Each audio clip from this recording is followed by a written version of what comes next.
All right, what is good, BYL? Another edition of the Power Ranking Show. Today, Sunday, November 3rd. We are in season 4, week 4. So this is going to be up to week 4. I'm sorry, up until week 3. So this is the week 4 rankings. We'll go live again next Sunday.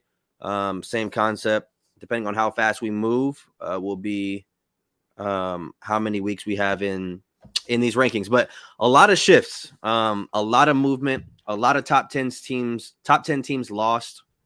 So we're going to see some major shifts in the power rankings, maybe more than we've ever seen from preseason to the second rankings when the games actually start. So I'm looking forward to kind of getting it underway. Same concept. I made my list. Brandon made his list, and then we had to average it out. So one person had somebody at 20 and other person had them at 30, they're going to be somewhere around 25 or whatever the case may be.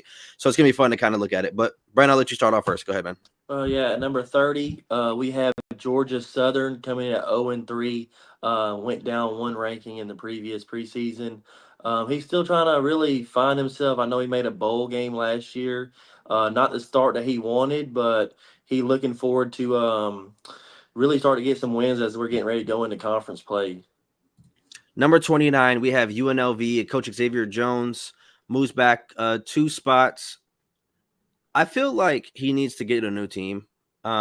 Maybe his scheme just doesn't fit well with UNLV because I feel like his scheme can give anybody trouble.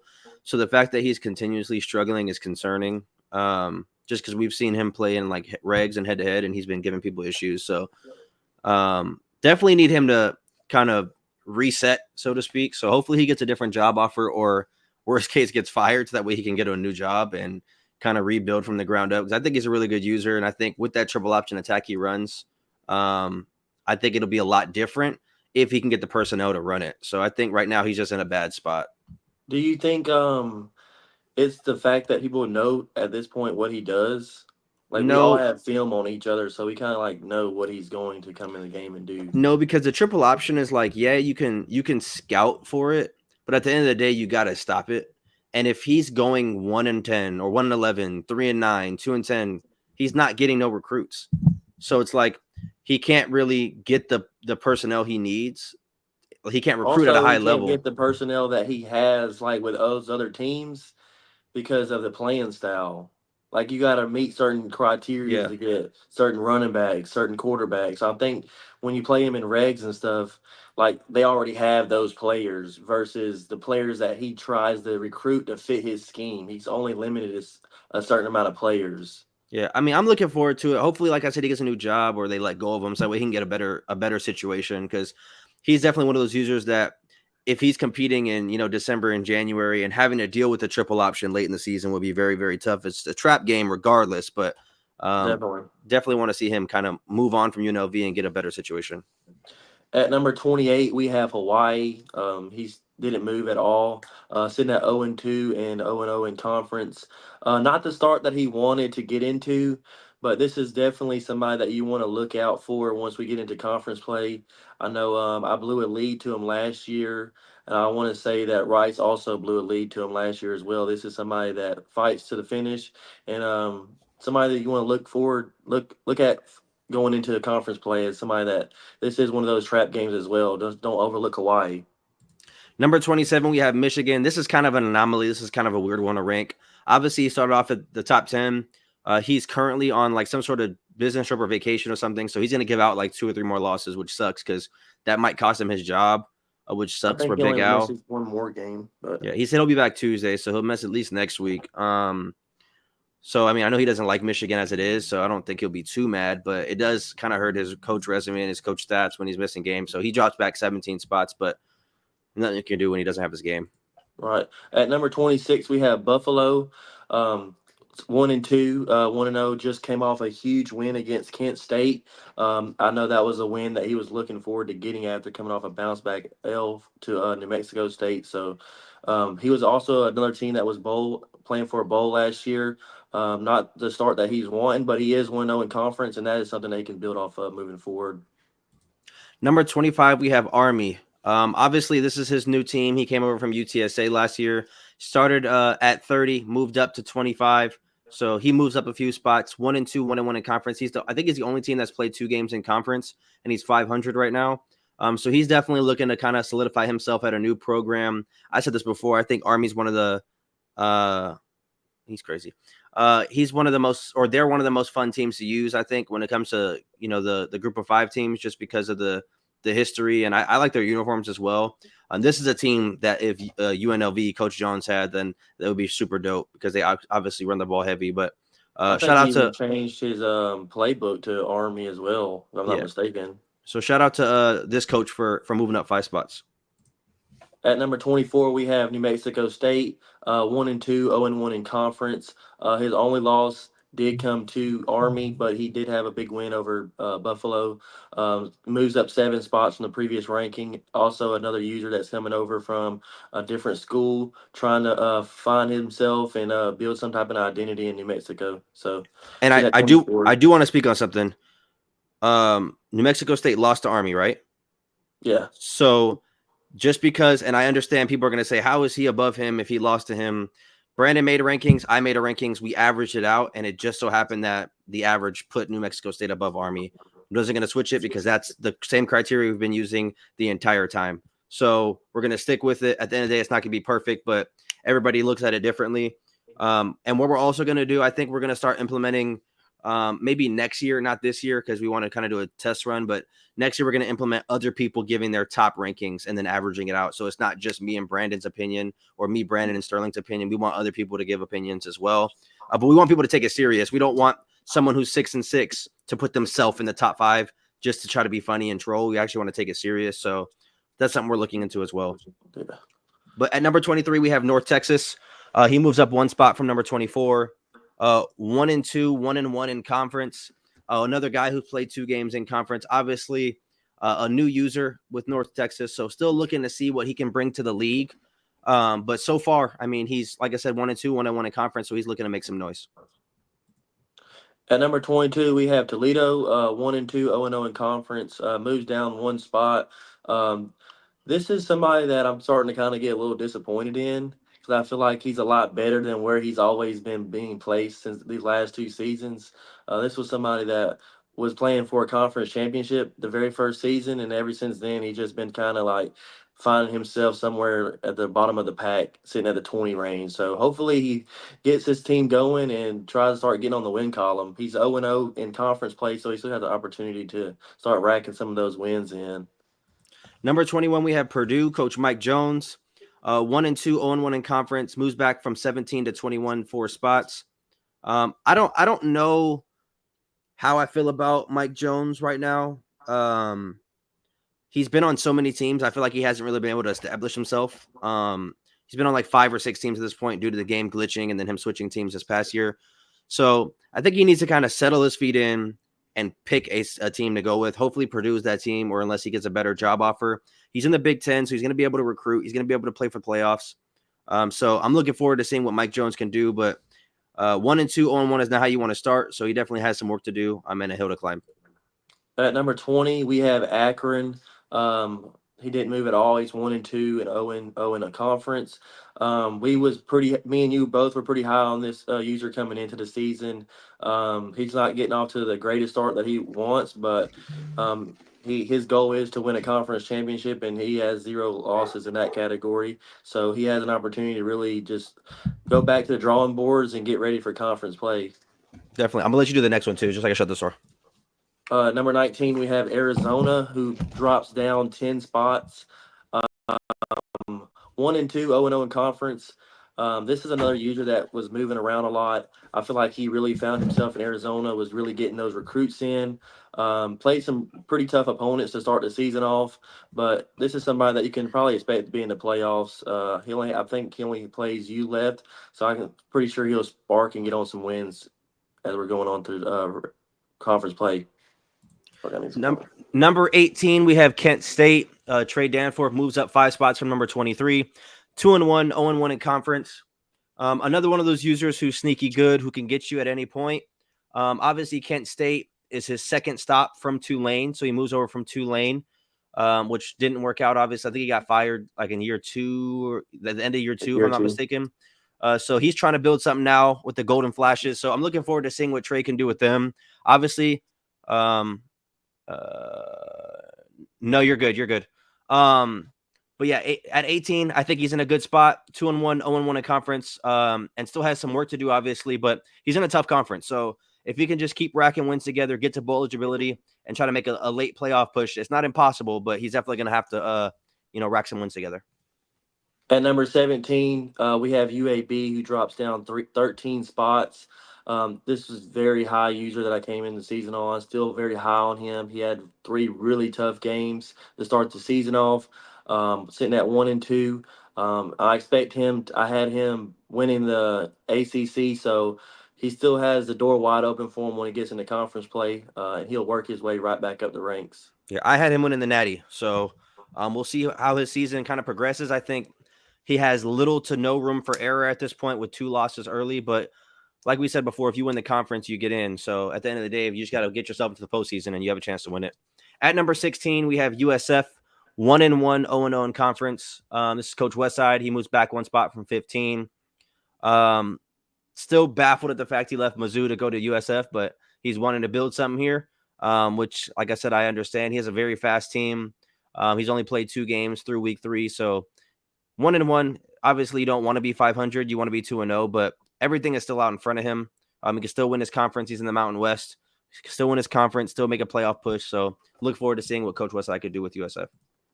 At number 15, we have App State sitting at 2-1 and 0-0. He moves up 3 spots. This is a sneaky user that don't want. He's always like nobody really thinks about him that much, but this is somebody that can beat you at any given moment. He has a really good team, sitting at 0-0 in conference play as we're getting ready to go in there. He's a top 25 team in the game as well. I think they got him at like 23 or 24. So if he can continue to win, the game already thinks highly of him in the media ranks, so he's a sneaky user. Number 14, we have Grundy with Liberty. Moves up 2 spots for number 16. He's 2-1, 0-1 in conference. Had the big win over Washington State, if I'm not mistaken. I could be wrong. But I think he beat him. So obviously Washington State, coming off the national championship appearance, Liberty, knocked him off, which is a very good win early in the season for Liberty's confidence. With that bumps him up 2 spots, like I said, with conference play still looming. Being 0-1, he's going to have to turn it around if he wants to make a push in his conference to get to the conference championship game. At number 13, we have Utah State. Didn't move at all, coming over from the Sun Belt back to the Mountain West. 2 big wins early on in the season. Coming into conference play, this is somebody that's looking to win the conference. We play him in a couple of weeks. He feels like he was disrespected a lot last year, and he's coming in with a chip on his shoulder to try to really put the Mountain West on notice. And he has an opportunity to really upset some people in this conference. At number 12, we have Marshall. So this is Ajami Becton. Again, I've been saying it from the jump. I think Ajami is a very good user. He uses his tight ends and his wide receivers very well. I think he's got a very late start. This is obviously season 4. He's finally getting the ball rolling. Moves up 10 spots for number 22. He's in the American Conference, I believe. Some tough users in there. So look forward to seeing him play against that tough comp and see if he can make some noise this year and finally kind of get over that hump. I know he made it to the conference championship game last year, but I know he wants to win it. So look forward to seeing what Ajami could do with Marshall. At number 11, we have Washington State, who drops down 6 spots, sitting at 2-1 and 1-0 in conference. Had a big L week 1 against Liberty that kind of hurt him a little bit, but he's 1-0 in conference. He won the Apple Cup, so that's a big win for him. 2 big wins. I forgot who his wins came to early on, but he's the door's wide open for him to go back to back for the conference. He's already 1-0. This is somebody that's going to sneak up. I know he lost this week, but that was another out of conference game, and he'll be right back up there where he belongs. At number 10, we have Illinois. So it's the top 10. Illinois, Dev Rufus moves up from 12 to 10, 2-1, 1-0 in conference. Dev Rufus has been very quiet in the chat lately. I think this is a user that kind of got forgotten about. Early in year 1, he was very active in the chat. I don't know if I know he had some stuff going on outside the league, so he's pretty busy last week. It could also be to his lack of success. I'm gonna add some fuel to the fire. I think Illinois is a scary team to play late in the year. I had to play him 2 or 3 times in the first 2 seasons, so I do know all about Dev Rufus and what he can do on the football field. So look forward to seeing him kind of come into the season, like you said, with a chip on his shoulder, because No one's really talking about him in the Big Ten. Obviously, you have Washington State, Michigan, and you have Nebraska, who all of those people were in the top 10 coming into the season. So I'm sure he feels like he has a chip on his shoulder with something to prove. Just like Washington State, 1-0 heading into conference play. So I look forward to seeing what Illinois can do, pulling for him. It's always fun when you can watch his streams and hear the LA lingo while he's screaming at the game. So hopefully he can get some playoff football this year. At number 9, we have Nebraska, who moves down 8 spots. He was number 1 ranked user coming into this league this season. Sitting at 2-1, he had the game under control. I felt like against LSU, and let LSU fight back in there, and end up coming out with a win. But other than that, he 1-0 in conference. Has a chip on his shoulder, losing to Washington State in the championship game last year, and then dropping a game in the playoffs to him again. This is somebody that is getting ready to look forward to in conference play, and really wants to try to get him a championship this season. At number 8, we have Rice coach Darius. Moves back 2 spots from 6 to 8. Another guy who's been very, very quiet since we played, at least. I know he's been very quiet. He's been very quiet, kind of like Dev Rufus said, staying under the radar. But another guy that can't be forgotten about in the American Conference. I know there's a few guys in there. Looking forward to the Tulane-Rice matchup. I think that one's going to be a good one. But back-to-back conference champion in Rice, back-to-back playoff appearances, I believe, if I'm not mistaken. No, he has one. Okay. So back-to-back conference champion, one-time playoff appearance. He's trying to make it 3 times in a row and then 2 times to the playoffs. So I'm looking forward to seeing what Rice can do the rest of the year. At number 7, we have Colorado State. Moves up 1 spot. He had a big win week 1 against LSU. Ended up dropping 1 to SMU, who we've yet to see. So that's not a bad loss for him. This is somebody that's pretty scary coming into the conference plays, playing for a conference championship. He fell short by 1 point last year to Rice in the conference championship. Had a loss late, I believe, in the bowl game as well. So coming into the season, he had a chip on his shoulder, and he's really getting ready to set himself up to make a run in the conference this year. Number 6, we have LSU. Moves back 3 spots from number 3. Obviously, losing to Colorado State in week 1 with the recap debacle. We're not going to get into that, but the recap debacle. So that's something that's weighing on him. He doesn't want to say it, but it's weighing on him. But he's in the SEC, toughest conference in college football. Still everything in front of him as far as his season goes and national championship, conference championship hopes. So as much as the week 1 loss hurt him, his competitive fire, at the end of the day, it didn't really matter. I still think that he gets into the playoffs. He's my runner-up for the national championship, unless he slips completely, which I don't think is going to happen. Expect to see him in the playoffs later this season. At number 5, we have Boise State sitting at 2-1. Moves down 3 spots. Had a close loss to Tulane. Were you at home? I was at home. A close loss at home to Tulane, but this is somebody that won 2 national championships, knows how to win football games. 0-0 going into conference play. The door is wide open for him to really go back-to-back championships in the Big 12 and really go on another playoff run. Number 4, we have SMU. Moves up 10 spots from 14. Jason Franco, man. Me and the UAB user talked about this head coach, I would say like a week or 2 back. It always seems like when a game comes out, like he's very slow and then he kind of ramps up. It happened in Madden last year. So I think this is the point where we're going to see him ramp up to be that in the situation where he's beating pretty much everyone in the league. And I'm not saying consistently beating, but I'm saying the ability to knock anyone off in here. I feel confident in saying that. I think he can do that. And being 3-0 heading into week 4, I'm not sure if he played his game yet. I think he did. I'm not sure if he won, but heading into conference play, another situation where you win and you're in being in the Power 4. I think SMU's in the playoffs this year. I don't think he's going to lose more than 2 games. I'd be very surprised. I don't know if he plays. I don't think he plays UAB in conference. I think he plays NC State. He avoids one of them. I know that. I just don't know which one he avoids. Yeah, so, I mean, like I said, the door's wide open for him to make the playoffs. I think the playoffs are going to be very user heavy this year, and I think SMU is going to be one of those users. I'll go again. Texas State moves up from 11, 8 spots to number 3. Big win against Washington State. this past week. Was it week 4? Obviously wasn't implemented into these rankings, but nonetheless beat everybody in front of him for the first 3 weeks, while other people in front of him lost. So it was only right that he moved up. Can you remind me who the 3 people you beat were? I beat Marshall, and then I played 2 CPUs. I played at Georgia, at Wisconsin, and I played Okay. Sterling this week. Yeah, so Marshall, I believe Marshall was at 12, so beat the number 12 user in these rankings. Beat Georgia, who was number 1 at the time. I don't know where they're at now, on the road, and then beat Wisconsin on the road, I believe. So Yeah. Texas State at number 3. Texas State been playing, respect, but we coming. You guys got matched up here in a bit, but yeah, Texas State at 3. At number 2, we have Tulane, who moves up 17 spots. Coming into this league, trying to make noise. He put the league on notice as well. 3-0, has 3 huge wins over UAB, Boise State, and Purdue.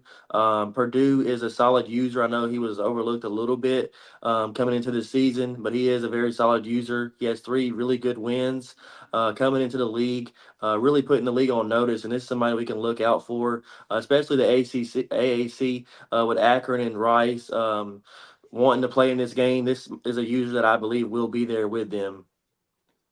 At number 1, we have NC State, Coach Trill Evans, man. Trill Evans has NC State at a 91 overall, if I'm not mistaken, the highest overall team. I think it's tied with LSU and Nebraska. If not, they're all around 90, 91. Yeah. In the ACC, this is going to be a scary team to have to deal with. A very good defense, a very good quarterback, very respectable coach. He's a conference champion in here from the American Conference in year 1. So this is definitely somebody to look out for come January in the playoffs. If you are on NC State's schedule, it's going to be a dogfight. Take it from me. I played him last year in week 1, I think, or week 3, something like that. And it was a close game throughout. So I'm looking forward to see if he can keep up the momentum. Obviously, being in the ACC, he's going to have to see SMU, who we just saw a couple spots ago, and UAB, who, in my opinion, is going to win the national championship. I still feel that way. I think when January comes, I think he's going to be able to lock in him and get the job done. But NC State at number 1 moves up 6 spots for number 7. Very excited to see what Trill Evans can do for the rest of his season. Brandon, is there anything else you want to talk about before we head out of here? No, I'm good. All right, so everybody's been playing their games, is still moving good. Everybody's just still doing their thing. Hopefully, we can get a couple more users to do their recaps. But LSU. other than that, yeah, LSU. I do want to say this though. He says. I do want to say this though.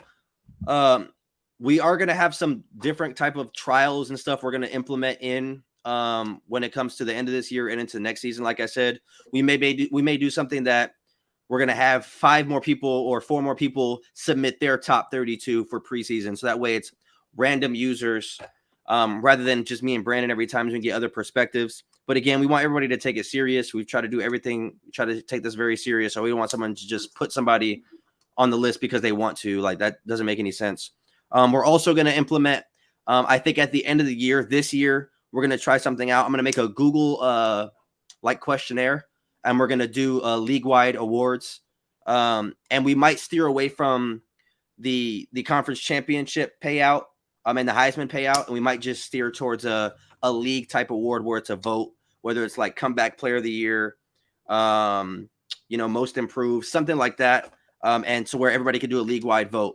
But again, we got to make sure everybody is taking it serious and we're not just voting on ourselves for every category and stuff like that. So we want to keep everything a democracy, so to speak, and make sure everybody has a voice and it's not a dictatorship in here. But if there, like I said, we have a recommendation tab as well. If anybody else recommends anything or anything like that, please let us know. We're all ears. It's season 4, about 33% done with season 4. So let's keep the ball rolling. Hopefully we'll get new jobs at the end of the year. I know some of us have struggled with getting those job offers, which sucks, but hopefully everybody's having fun. We also have 2 openings. So please, if you know anybody who wants to join the league and you actually can vouch for them, don't just add some random people. If you know 2 people, please let us know. We want to get 2 more people in here so this league remains active with as many users as possible. Who left? Coastal Carolina got busy. I think he's coaching girls basketball or something crazy, so he couldn't play. And then SDSU. Grundy's friend, Liberty's friend, he said that the league was too much for him with the recaps and a bunch of stuff, which is understandable. No hard feelings. But again, if you guys have any friends that want to play, let us know. We'll add them in. Just make sure they know the expectations. But I think that's going to be it. We will see you guys next Sunday for next week's live power rankings. It'll probably be through week 9 because we're going into week 5 by tonight. So it'll probably be through week 9. So keep knocking these games out. Keep winning your games. Move up the power rankings. And we'll see you guys then. Peace out, everybody. Appreciate you guys.